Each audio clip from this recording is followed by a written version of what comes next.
What if the person you trusted most was capable of the unthinkable? In the quiet town of Fairbanks, Alaska, a devoted police officer uncovers a horrifying secret about his best friend, one that shatters their lifelong bond, tests his loyalty, and forces him to choose between justice and betrayal. But some truths don't just destroy friendships, they leave blood in their wake. Welcome to Crime Quarter. If you love chilling true crime stories that will keep you on the edge of your seat, you're in the right place. We drop gripping cases every single day, so don't miss out. Hit that subscribe button and turn on the notification bell, because in the world of crime, the next twist is always around the corner. Now, let's dive into today's case.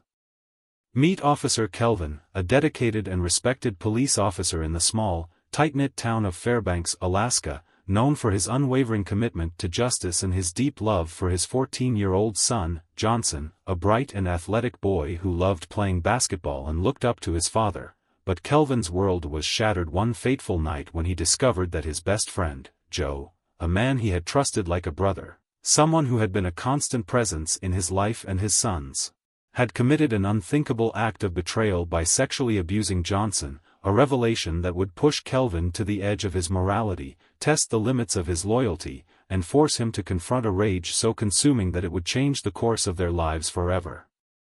On a frigid winter night, when the streets lay silent under a thick blanket of snow and the cold air bit at the skin, Kelvin, weary from a long shift as a police officer, returned home earlier than usual, eager to escape the relentless exhaustion that clung to his body, hoping to find solace in the warmth of his house and the comfort of his family. Yet as soon as he stepped through the front door, shaking the snow off his boots and shutting out the icy wind, an unfamiliar, muffled sound reached his ears, a sound so subtle yet so deeply unsettling that it sent a shiver down his spine, making his pulse quicken with an unexplainable dread, and before he could even process the nature of the noise, his feet were already moving, carrying him swiftly down the dimly lit hallway towards the partially open door of his son Johnson's room, the place that was meant to be a sanctuary, a haven of safety and childhood innocence. Yet as he reached out and pushed the door open, his entire world came crashing down in an instant as his eyes took in the unthinkable horror before him. His best friend, Joe, the man he had trusted like a brother, a man who had shared countless family dinners, who had laughed with them, celebrated with them, and stood by his side through thick and thin, was now in the most revolting and unforgivable act imaginable, his hands on Johnson, his face twisted in sick pleasure while his son, his sweet, innocent boy, lay trembling beneath him, his face streaked with tears, his small body curled inward in an instinctive attempt to protect himself from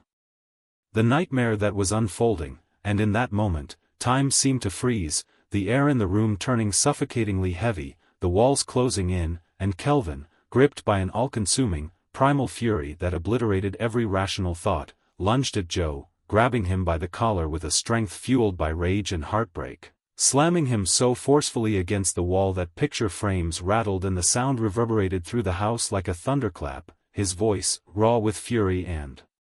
anguish, erupting from deep within his chest as he roared accusations that burned in his throat, demanding an explanation that he already knew would never be enough, as Joe, now wide-eyed and desperate, stammered excuses, weak, pathetic lies that only fueled Kelvin's wrath, claiming it was a mistake, a moment of weakness, a misstep that he hadn't meant to happen, as if any words in the universe could possibly erase the trauma, the violation, the irreparable destruction of trust. And as Kelvin's grip tightened, his knuckles turning white, his mind waged war between his instincts as a cop, trained to uphold the law, to call for backup, to let justice take its course, and his instincts as a father, a protector, a man whose very existence was centered around keeping his child safe. And in that split second, as Johnson let out a strangled sob behind him, Kelvin knew, he knew, that the law could never deliver the justice he needed, that the courts, the legal system, the bureaucracy would never truly understand the depth of his rage, the magnitude of this betrayal, the way his son's innocence had been stolen in the very home that was supposed to shield him from the evils of the world. And so, in one fluid motion, his hand moved to his holster, his fingers wrapping around the familiar, cold metal of his service weapon, the weight of it heavier than it had ever felt before. as he pulled it free and leveled it at Joe, whose face contorted with sheer panic as he raised his hands in a futile attempt at self-preservation, his voice breaking as he pleaded, begged for mercy, for forgiveness, for a second chance that he would never, ever deserve, his breath coming in short, terrified gasps as Kelvin's finger hovered over the trigger, his mind a storm of agony, memories flashing like lightning, Joe holding Johnson as a baby, Joe helping him through the hardest times, Joe laughing with them at family gatherings. And now, this sickening, twisted reality, this monstrous truth that had obliterated every good memory, every bond they had ever shared, and in that agonizing moment of reckoning, as the weight of fatherhood, of justice, of betrayal crushed him from all sides, Kelvin made a choice that would alter the course of his life forever, his breath hitching as his muscles tensed, and then, boom, the gunshot rang out, the sound deafening in the confined space, reverberating off the walls as Joe's body jerked, his eyes widening in shock, his mouth parting as if to speak, but no words came, only a gurgling sound as he crumpled to the ground in a lifeless heap, his blood pooling around him like a dark, spreading shadow, and for the briefest moment, there was silence, thick and suffocating, before Johnson's piercing scream shattered the air, the anguished cry of a child whose world had just been forever altered, whose safety had been broken in more ways than one, and as Kelvin let the gun slip from his trembling fingers, his knees giving way beneath him, his chest heaving as he struggled to process what he had done, his mind spiraling with the crushing reality that there was no going back, no undoing what had been done, no way to reclaim the life they had before, he reached for his phone with numb hands, his vision swimming with unshed tears, dialing the only number that made sense in that moment. And as the dispatcher's voice came through the line, calm and professional, asking for the nature of his emergency, he barely recognized his own voice as he spoke the words that sealed his fate. I shot him, he was hurting my son. The town of Willow, once a quiet and peaceful community where neighbors greeted each other with warm smiles and children played freely in the parks without a care in the world, was suddenly thrown into chaos as news of the shooting spread like wildfire, igniting a storm of controversy that threatened to tear the town apart. People whispered in hushed voices in the grocery store aisles, debated heatedly over steaming cups of coffee at the local diner, and argued passionately in living rooms and online forums, each person taking a firm stance in what rapidly became the most divisive case in Willow's history. Some hailed Kelvin as a hero, a father who had done what any loving parent would have done, no, should have done, to protect his child from the hands of a monster. They saw his actions as justified, a necessary response to an unthinkable crime, and believed that if the law had failed to protect his son, then Kelvin had no choice but to take matters into his own hands. Others, however, saw things differently. They condemned him as a reckless vigilante, a man who had allowed his emotions to override his sense of reason, who had taken the law into his own hands and committed what they viewed as nothing short of cold-blooded murder. As the case made its way to trial, the courtroom became a battleground of emotions, an arena where truth and justice wrestled with morality and outrage. The prosecution painted Kelvin as an unstable man who had allowed his rage to consume him, arguing that no one, not even a grieving father, had the right to play judge, jury, and executioner. They emphasized that the justice system existed for a reason, that murder was still murder no matter the circumstances, and that society could not function if individuals were permitted to carry out their own brand of retribution. On the other side, Kelvin's defense team fought with equal ferocity, portraying him as a devoted father who had been pushed to the very edge by an unimaginable betrayal.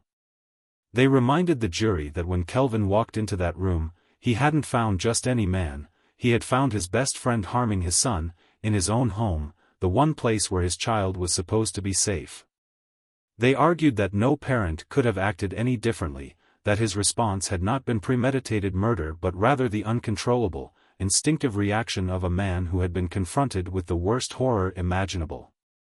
The tension in the courtroom was suffocating, the atmosphere so thick with emotion that every word spoken felt like a hammer striking the fragile surface of an already fractured community.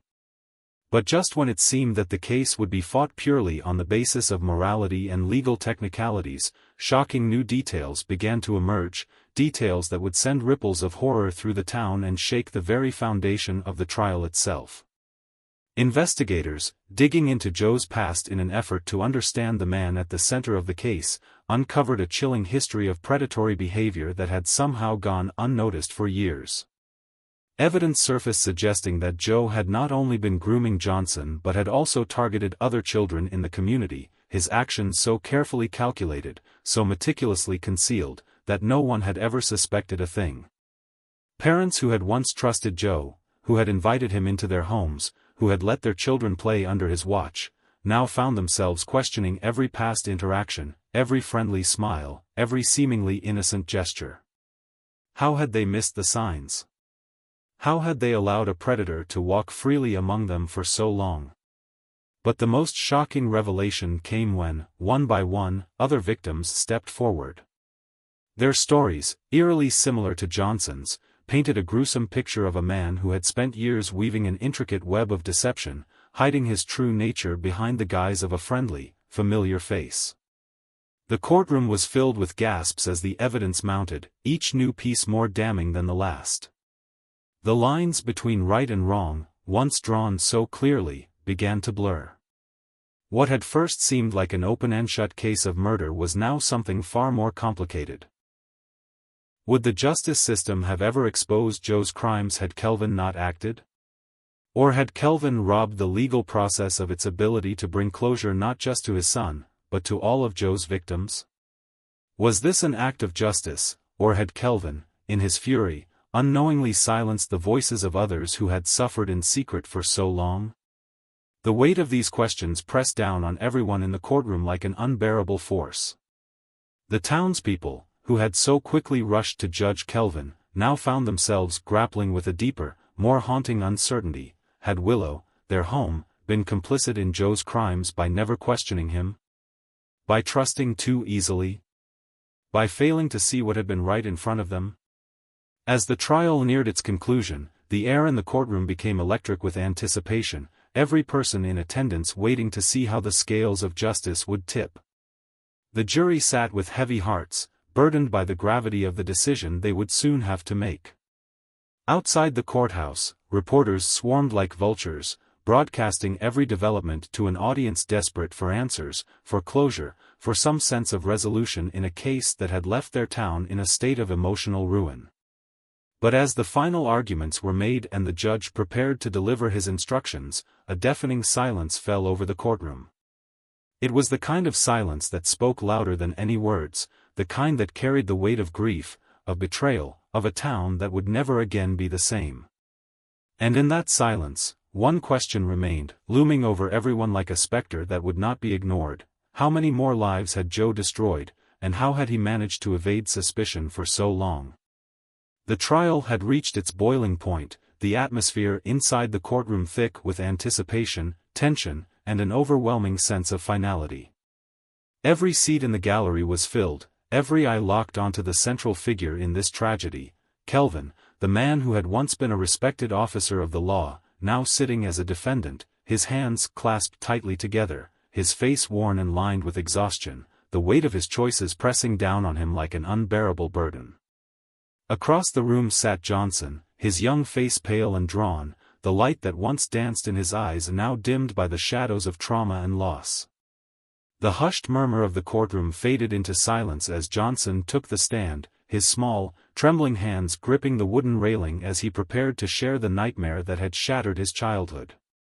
The room hung onto his every word as he began to speak, his voice wavering yet filled with a quiet determination. He recounted, in heartbreaking detail, the betrayal he had suffered at the hands of Joe, the man he had once considered an uncle, a family friend, a trusted figure in his life. He spoke of the fear, the confusion, the shame that had silenced him for so long, and the overwhelming relief that had flooded him the moment his father burst into the room that fateful night. But that relief had been fleeting, replaced by an even deeper pain as he watched his father, his protector, cross a line from which there was no return. Gasps echoed through the courtroom as Johnson's words painted a picture more horrifying than anyone had imagined. Tears welled in the eyes of many, while others turned away, unable to bear the raw suffering in his voice. His testimony wasn't just an account of what had happened, it was a plea for understanding, a desperate attempt to make sense of a world that had failed him in so many ways. When he finished speaking, the silence in the room was deafening, as if the weight of his pain had pressed down upon every single person present.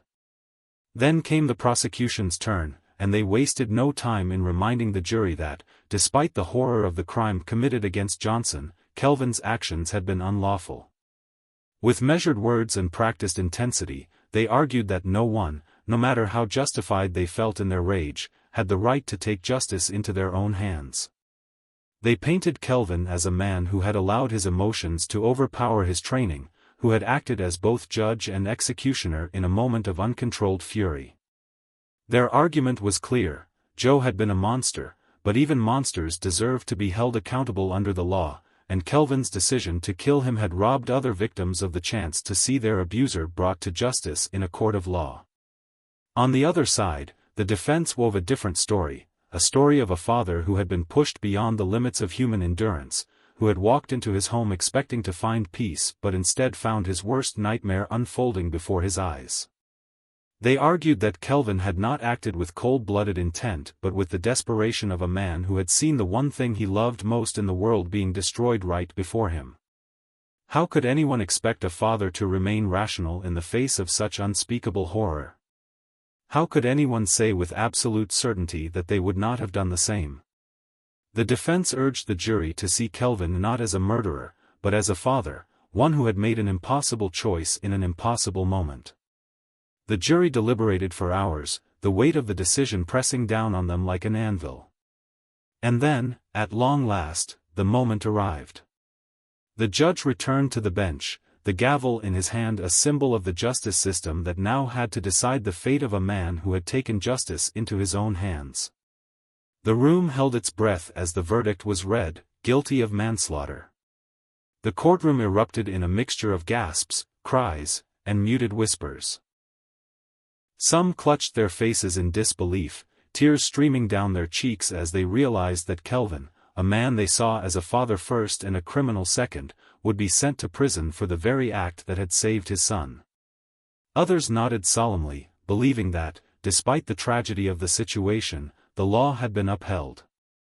The judge, acknowledging the extenuating circumstances, sentenced Kelvin to 10 years in prison, a punishment severe enough to enforce the principle that no one was above the law, yet merciful enough to recognize the unbearable position he had been placed in.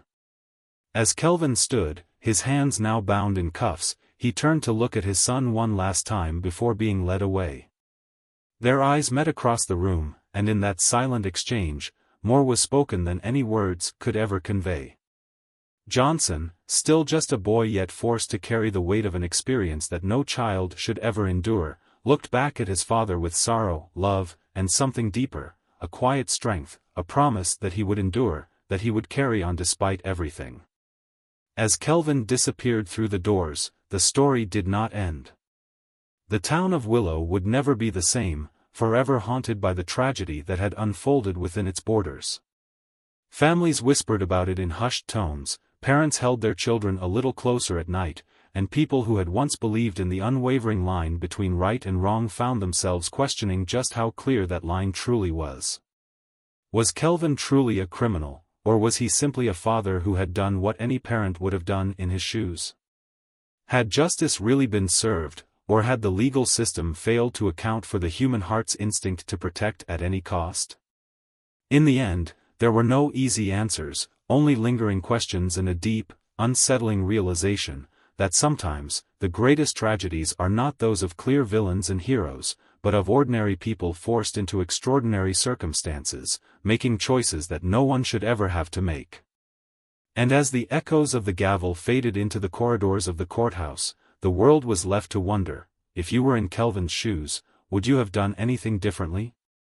If this story left you with chills, hit the like button and share your thoughts in the comments. What would you have done in Kelvin's shoes?